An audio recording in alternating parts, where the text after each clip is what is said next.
Hi everyone.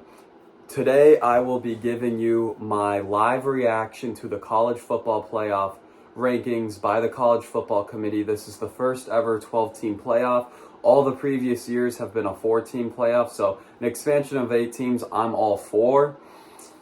And there are a lot of interesting things I think there are to take away from here, but one thing you got to realize is since the conference championship games played, they really didn't have much time to come up with a decision considering all the different outcomes that happened. And 2, between SMU and Alabama, you can make a case for either or. So what I'm going to do is I'm going to be giving you what my top 12 teams are, and then I'll show you the committee's top 12 teams is obviously what actually is happening. So my top 12 college football teams is starting off with the 4-1 seeds for the first round bye, the conference championship winners. 1 Oregon, I think there's no surprise there.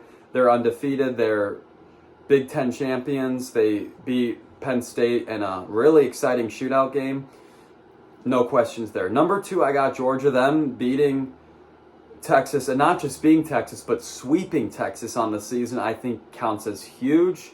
And they're SEC champions, where, people say that's the hardest conference in all college football, so why wouldn't they be up there? Number 3, Boise State. I absolutely love what they did. They had a good enough win in their championship game.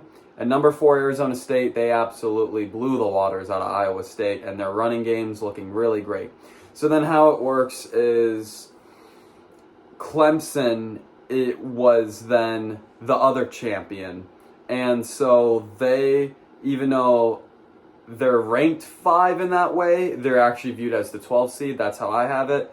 And then how I went from there was 5, Notre Dame. Personally, I was really impressed with Notre Dame. They had 3 top-ranked teams when they played them, and when they played Army, when they played Navy, they absolutely destroyed both those teams. And when you destroyed ranked teams, I think that has to really count as something.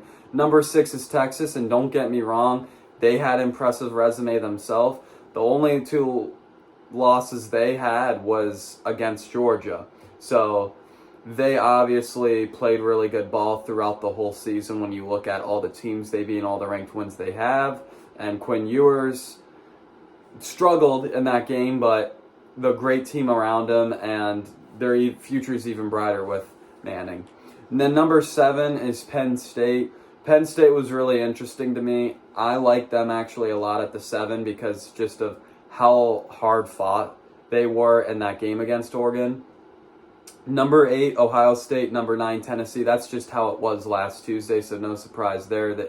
And then number 10, Indiana.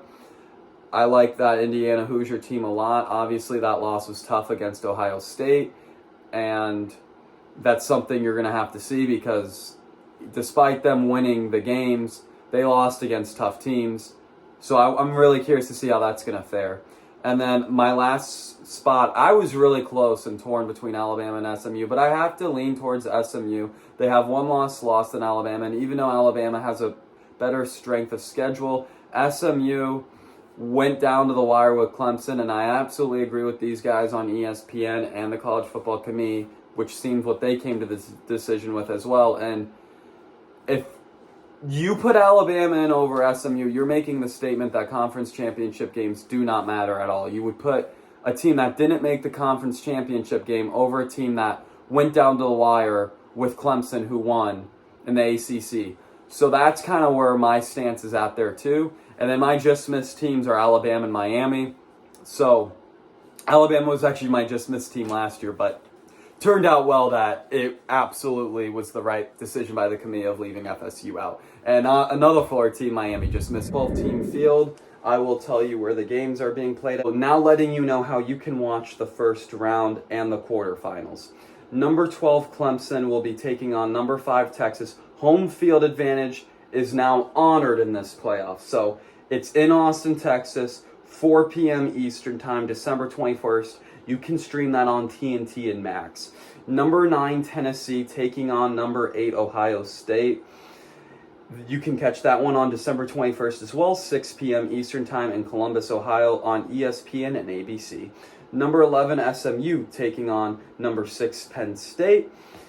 December 21st, 12 Eastern Time at noon, State College, Pennsylvania, TNT, and Max. And number 10, Indiana, will be taking on number 7, Notre Dame, to kick off the college football playoff in South Bend, Notre Dame, Indianapolis, 6 p.m. Eastern Time, ESPN ABC. So that's how it went down. I like the playoff format a lot. Obviously, there's some years I don't agree with them, some years I do. I think more lately, I'd say the last 2 to 3 years, I've completely agreed with them, really. For the most part, at least. And when you're going 12 teams, who's all going to have the same 12? But what they made the message of, the final statement I'll say here is, value the importance of a conference championship game. All right, guys, be grateful, be thankful, and live life to the fullest. Bye. Yeah, we made it. Decided not to fake it. And nothing been the same since. From the bottom of the basement all the way up to the highest elevation. Ooh, yeah, this is history in the making. I got out of bed, tell me why should I be stressing? Pops made